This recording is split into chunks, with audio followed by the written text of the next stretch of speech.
Universo PC, el universo de la tecnología PC. Bienvenidos al canal, no se olviden de suscribirse al canal y darme un me gusta, y de darle a la campanita para no perderse un nuevo video. Bienvenidos. Hoy tenemos sobre la mesa un análisis bastante exhaustivo, que plantea algo que me pareció muy provocador. A ver. La idea es que en 2026, elegir un sistema operativo y sobre todo una distribución de Linux ya no es solo, una cuestión de gusto personal. No, para nada. Se ha convertido en una decisión estratégica de carrera. Exactamente. Es que la conversación sobre Linux en el escritorio ha cambiado, pero radicalmente. Ya no es un nicho para entusiastas, no, de esos que compilan su propio kernel. Claro. Ahora es una competencia fundamental en el mundo de la infraestructura. Y el factor que domina toda la discusión a nivel profesional es, sin duda, la estabilidad. Y esa es justamente nuestra misión hoy. Vamos a desglosar este análisis para entender qué camino es el más adecuado según los objetivos de cada quien. Ajá. La idea es trazar una ruta, ya sea para buscar estabilidad a toda prueba, dedicarse al desarrollo de software o proyectar una carrera en la nube. Me parece perfecto. Ok, para empezar, el estudio insiste mucho en que lo primero, lo fundamental, es entender qué es una distribución, porque no es solo el sistema operativo, ¿verdad? Correcto. No lo es. Pensar en una distribución es como elegir un auto. Todos tienen un motor, que sería el núcleo de Linux, el kernel, pero luego eliges la carrocería, el interior, eso es el entorno de escritorio, el tipo de taller y los repuestos disponibles, ese sería el gestor de paquetes, y lo más importante, la filosofía del fabricante. Esas son las políticas del proyecto. Todo eso junto es la distribución. Entendido. Y el análisis agrupa todas las opciones en lo que llama los 3 grandes pilares arquitectónicos, o familias. A ver, desglosemos eso. Claro que sí. Primero está la familia Debian, cuyo, hijo más famoso es Ubuntu. Ajá. Su filosofía es la estabilidad y el soporte masivo. Utilizan el sistema de paquetes apt, con los archivos .dev, y ahora también, los famosos snaps de Canonical. De los que seguro hablaremos más tarde. Seguro. Su reputación, especialmente en las versiones LTS, las de soporte a largo plazo, es la de ser una roca. Es la base sobre la que se construye, fíjate, gran parte de la nube. El segundo pilar suena bastante más corporativo. Y lo es. Es el ecosistema de Fedora y Red Hat. Su foco es la innovación y establecer los estándares que se usarán en el mundo empresarial. Ok. Usan el gestor DNF con paquetes.rpm. Y su estabilidad es más un balance dinámico. ¿Me explico? Siempre están a la vanguardia. Porque Fedora es, en esencia, el laboratorio donde se prueban las tecnologías que después van a llegar a Red Hat Enterprise Linux. Que es el rey de los centros de datos, ¿no? El rey absoluto. Y el tercero es el que siempre genera debates apasionados en los foros. Arch Linux. Arch. Arch es la antítesis de todo lo anterior. Su filosofía es el minimalismo y el control total para el usuario. Usa un gestor llamado Pacman y se apoya muchísimo en el AUR, que es un repositorio gigantesco mantenido por la comunidad. ¿Y su estabilidad es? Es variable. Aquí el concepto clave es rolling release, actualización continua. ¿Y qué significa eso en la práctica para alguien que recién empieza? Piénsalo así. Ubuntu LTS es como un auto de producción en serie, con revisiones de seguridad programadas y todo muy predecible. Es fiable. Claro. Arch Linux es como un auto de Fórmula 1. Cada día le están cambiando piezas, haciendo ajustes.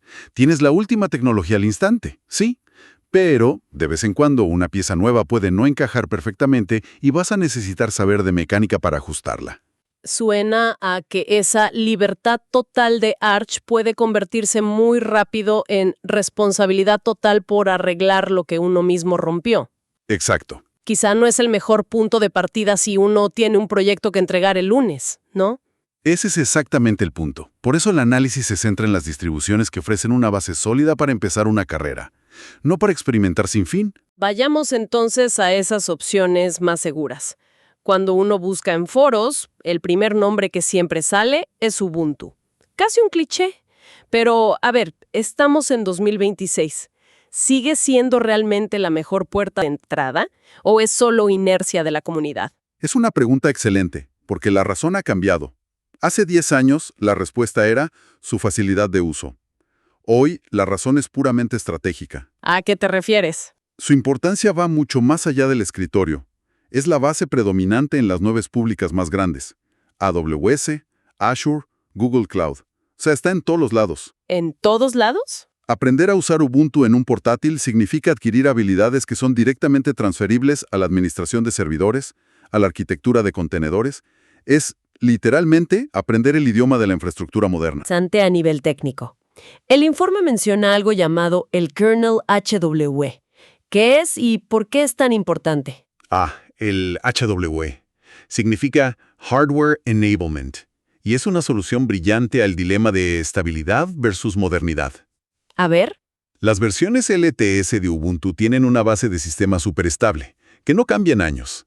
Pero el hardware sí cambia cada 6 meses. Claro, salen nuevos procesadores, nuevas tarjetas. Exacto. El kernel HW permite que esa base estable reciba núcleos de Linux mucho más modernos.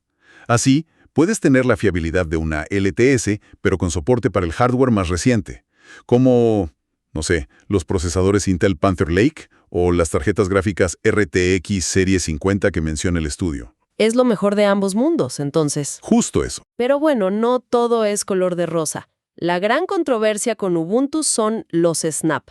La comunidad los critica por lentos, por el control que ejerce Canonical. Sí, es un debate con fundamentos técnicos y filosóficos.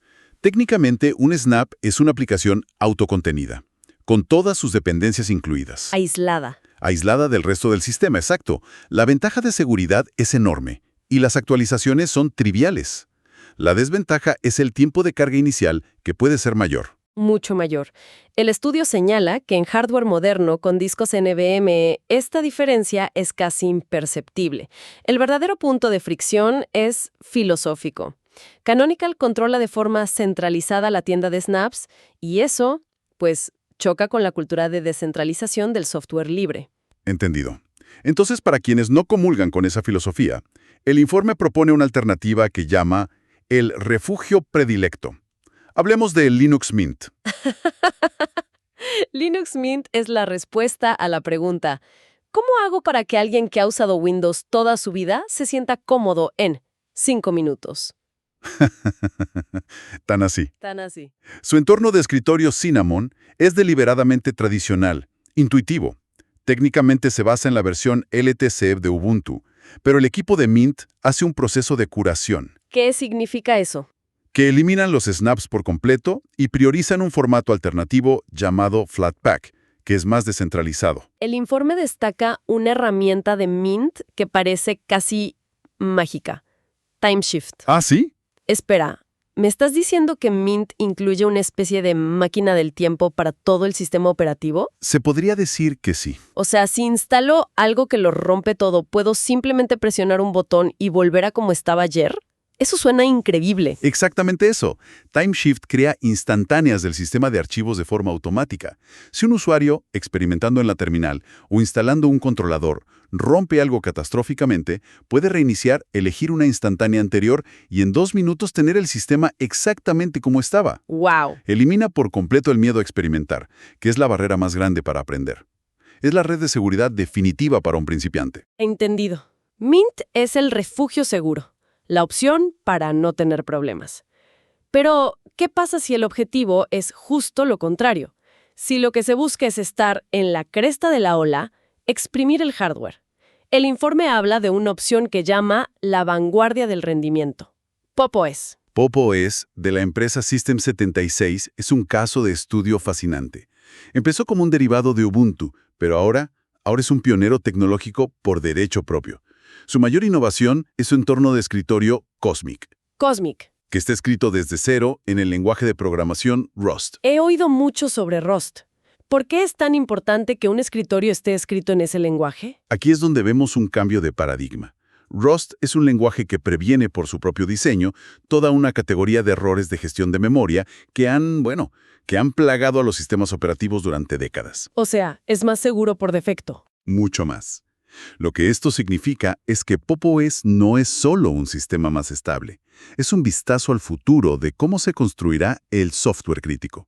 System76 está apostando a que la próxima década no se ganará con más funciones, sino con una base fundamentalmente irrompible. Es un cambio de filosofía, de arreglar bugs a prevenir que los bugs puedan existir. Exactamente esa es la idea. Ese es un enfoque completamente distinto.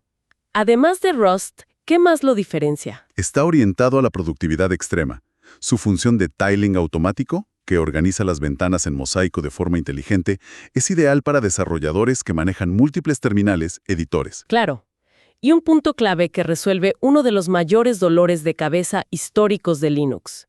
Integra los controladores de NVIDIA de forma nativa, sin complicaciones. Ah, eso es enorme. Por eso, en comunidades de gaming y creación de contenido, es la opción preferida. Bien. Y para quienes piensan directamente en una carrera corporativa, el informe apunta a una última opción: Fedora. Si el objetivo final es trabajar como ingeniero de sistemas o arquitecto de nube en una gran empresa, Fedora es el camino más directo.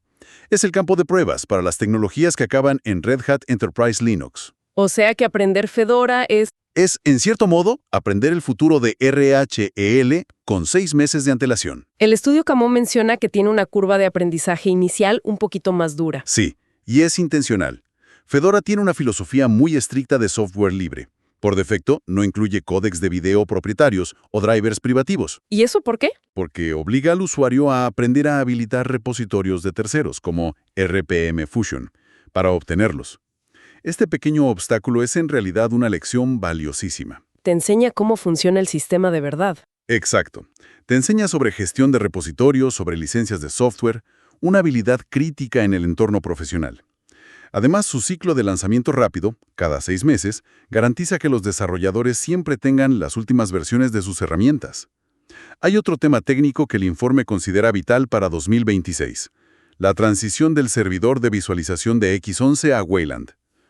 A ver, para alguien que está empezando, ¿por qué debería importarle esto? Suena muy abstracto. Suena abstracto, pero es fundamental para la experiencia de usuario moderna. De forma sencilla, X11 es la tecnología antigua que ha dibujado las ventanas en Linux durante décadas. Wayland es su reemplazo. El futuro, el presente y el futuro, sí. Diseñado desde cero para ser moderno, seguro y eficiente. Las ventajas prácticas son inmediatas. ¿Cómo cuáles? Primero, resuelve por completo problemas visuales como el screen tearing, esa línea horizontal que a veces parte la imagen en videos o juegos. Ah, sí, muy molesto. Segundo, y más importante, es mucho más seguro. Su arquitectura aísla las aplicaciones, impidiendo que una pueda espiar lo que se teclea en otra. Esto mitiga de raíz el riesgo de keyloggers a nivel de sistema gráfico. ¡Wow! Eso es clave. Y por último, su rendimiento es muy superior en pantallas de alta resolución y con múltiples monitores. En 2026, elegir una distribución con un soporte sólido para Wayland ya no es una opción, es una necesidad. Bien, todo esto es muy interesante a nivel técnico, pero llevémoslo a la práctica. ¿Cómo se traduce este conocimiento en una carrera profesional? El análisis propone una ruta muy clara, del escritorio a la nube. Exacto, es un mapa de ruta. La primera fase es la de adaptación. Se recomienda usar Linux Mint o Ubuntu como sistema diario. Para empezar. Para familiarizarse con la terminal, los comandos básicos, la estructura de archivos, es construir los cimientos. Una vez que se tiene esa base, ¿cuál es el siguiente paso? La segunda fase, especialización. Aquí se sugiere migrar a Fedora. El objetivo es dominar herramientas más avanzadas como Podman para contenedores. La alternativa a Docker, ¿no? La alternativa moderna a Docker, sí. Y también políticas de seguridad como C-Linux, que son estándar en el mundo corporativo. Para finalmente llegar a la prueba de fuego. Correcto. La tercera fase es la de certificación. El conocimiento adquirido se pone a prueba preparándose para exámenes como el RHCSA, la certificación de administrador de sistemas de Red Hat. Y para eso se usan clones de RHLL, como Rocky Linux o Alma Linux. El informe es clarísimo. La demanda de ingenieros con estas habilidades es altísima. Más del 70% de los empleadores los buscan activamente. El retorno de inversión es enorme, con salarios que superan los $100,000 anuales en Estados Unidos para ingenieros de la nube. El viaje no termina con la instalación, ¿eh? El informe insiste en que los primeros 30 minutos son cruciales. ¿Cuáles son esas primeras acciones que separan a un aficionado de alguien que se lo toma en serio? Son pasos de endurecimiento del sistema, o hardening. Lo primero siempre, antes de hacer cualquier otra cosa, es una actualización completa. En un sistema basado en Ubuntu, sería sudo apt update and sudo apt full-upgrade-i. ¿Por qué es tan importante hacerlo de inmediato? Porque no solo cierra brechas de seguridad recién descubiertas, sino que a menudo mejora la compatibilidad del hardware. Ok, sistema actualizado. Paso número 2. Activar el firewall. La mayoría de las distribuciones para principiantes vienen con UFW, el Uncomplicated Firewall. La recomendación es activarlo y establecer una política por defecto que deniegue todo el tráfico entrante. ¿Cerrar todo por defecto? Es como cerrar y echar la llave a todas las puertas de tu casa excepto la que vas a usar. Eso suena especialmente importante si uno va a acceder a la máquina de forma remota. Precisamente. El tercer paso es asegurar el acceso remoto por SSH. Cambiar el puerto por defecto, que es el 22, y desactivar el login del usuario root. Y aquí viene lo crucial: instalar una herramienta llamada Fail to Ban. Fail to ban. Esto es fundamental. Recuerdo un cliente que dejó su servidor con el puerto 22 abierto y un usuario admin con una contraseña débil. En menos de 24 horas, ¡No me digas! los logs mostraron más de 10.000 intentos de acceso desde IPs de todo el mundo. Fail to Ban es el portero automático que echa a esa gente después de 3 intentos fallidos. Es una tranquilidad que no tiene precio. ¡Wow! Y el último consejo del informe tiene que ver con la agilidad del sistema. Sí, imagina que tu RAM es tu escritorio y el disco duro es un archivador en otra habitación. Por defecto, Linux a veces es demasiado ansioso por guardar cosas en el archivador lento. Aunque haya espacio en el escritorio. Exacto. Al ajustar un parámetro llamado swappiness a un valor bajo, como 10, le decimos, oye, no uses el archivador hasta que el escritorio esté realmente lleno. En un sistema con 8 o 16 GB de RAM, esto hace que todo se sienta increíblemente más rápido. Un pequeño ajuste con un gran impacto. Y también asegurar que la función trim esté activa para los discos SSD para prolongar su vida útil. Perfecto. Para ir cerrando, hagamos un resumen rápido de las recomendaciones clave. ¿Para quién es cada opción? A ver, si se busca una transición suave desde Windows, estabilidad total, y una interfaz familiar, la recomendación es Linux Mint. Para quien apunta directamente a una carrera en TI y quiere aprender el estándar de la industria, el camino es Ubuntu LTS. ¿Y para los perfiles más técnicos o creativos? Para el desarrollador, el creador de contenido o el gamer que busca el máximo rendimiento y la tecnología más moderna, la opción es Pop! OS. Y finalmente, para el entusiasta que quiere estar a la vanguardia y prepararse para roles de infraestructura y DevOps, la elección lógica es Fedora. El análisis concluye con una idea muy potente. En 2026, Linux es el motor de la infraestructura digital. Aprender a manejarlo a fondo es construir soberanía tecnológica. Así es, el sistema operativo deja de ser una caja negra que simplemente aceptas y se convierte en una herramienta transparente, auditable y adaptable. Es un cambio de paradigma fundamental en cómo nos relacionamos con la tecnología. Y para dejar una reflexión final, el estudio menciona de pasada un detalle que me pareció fascinante. Hemos explorado las mejores opciones para empezar, pero también se habla de un movimiento creciente hacia distribuciones atómicas o inmutables como Fedora Silverblue. Sí. Estos sistemas bloquean los archivos principales para que sean casi imposibles de romper accidentalmente. La pregunta que me queda en el aire es: ¿estamos viendo el futuro de los sistemas operativos de escritorio, donde la estabilidad es tan absoluta que ya no tenemos que preocuparnos por el mantenimiento?